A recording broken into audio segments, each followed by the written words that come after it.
সবাইকে নমস্কার জানিয়ে বলছি আমি গ্রিন মল থেকে সুচিত্রা দে। তা আজকে গ্রিন মল এখানে হচ্ছে আপনারা সবাই দেখতে পাচ্ছেন, এটা হচ্ছে সবুজের সমারোহ। এই সবুজ সমারোহে আজকে আমাদের প্রকৃতি বিপর্যস্ত। এই প্রকৃতি বিপর্যস্তর মাঝে আজকে দীনেশ রাওয়াত প্রথম, উনি আজকে গোটা ভারতবর্ষের মধ্যে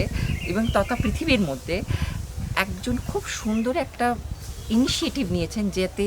এই সবুজকে বাঁচানো এবং সবুজ বৃক্ষকে নতুন করে আমাদের সবার সাথে জীবনের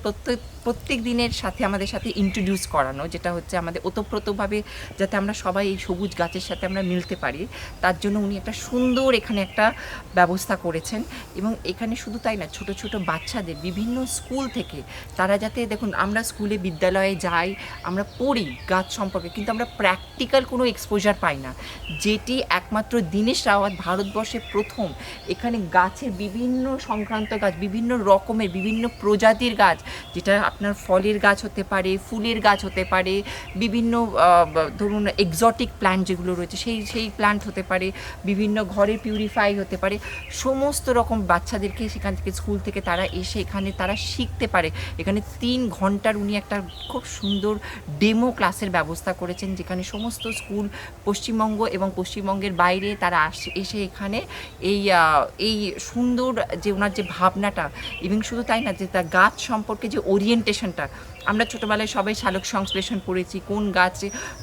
ধরুন রুটে খাবার করে, কোনো সঞ্চয় করে, কোনো গাছ হয়তো স্টেমে করে, যেমন আলু আমরা যেটা জানি, পোটাটো কিন্তু স্টেম একটা, আবার জিঞ্জার স্টেম, সেইগুলো কিন্তু কিভাবে হচ্ছে বাচ্চারা কিন্তু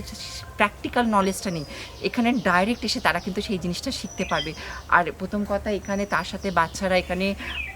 লাঞ্চ টিফিন বলুন, একটা উনি হাইটির ব্যবস্থা করেছেন, তার জন্য একটা এক্সট্রা পয়সা দিতে হলো, কিন্তু বাদ বাকি ওনার এই উদ্যোগটাকে আমি সত্যি সাধুবাদ জানাই, কারণ আমি নিজে একজন শিক্ষিকা হয়ে আমি বলছি ওনার এই উদ্যোগ অত্যন্ত ভালো, যেটা আমাদের বাচ্চাদেরকে দারুণভাবে মোটিভেট করবে, বাচ্চারা শিখতে পারবে, এবং বাচ্চারা আমাদের যে ভবিষ্যৎ প্রজন্ম, আমাদের যে সমাজটাকে যে অবক্ষয় করেছে এতদিন ধরে, আমাদের যে সম্পদ অবক্ষয় করেছে, সেই সম্পদকে উনি যেভাবে নতুন করে আবার বাচ্চাকে যে সংরক্ষণ কীভাবে করতে শেখাচ্ছেন, আর সেটা কিন্তু একমাত্র উদ্ভিদ ফার্স্ট হচ্ছে আমাদের, যেটা পরিবেশকে বাঁচানোর জন্য উদ্ভিদই পারে, তা সেটা কিন্তু উনি প্রথমেই ওনার এই প্রচেষ্টাকে আমি প্রচণ্ডভাবে সাধুবাদ জানাই। সমস্ত স্কুল তাদেরকে বলা হচ্ছে এখানে আপনারা সহযোগিতা করুন, আপনারা আসুন, দেখে যান, এবং বাচ্চাকে প্র্যাকটিক্যাল একবার এক্সপোজার দিয়ে দেখুন, আপনারা বারবার আসবেন।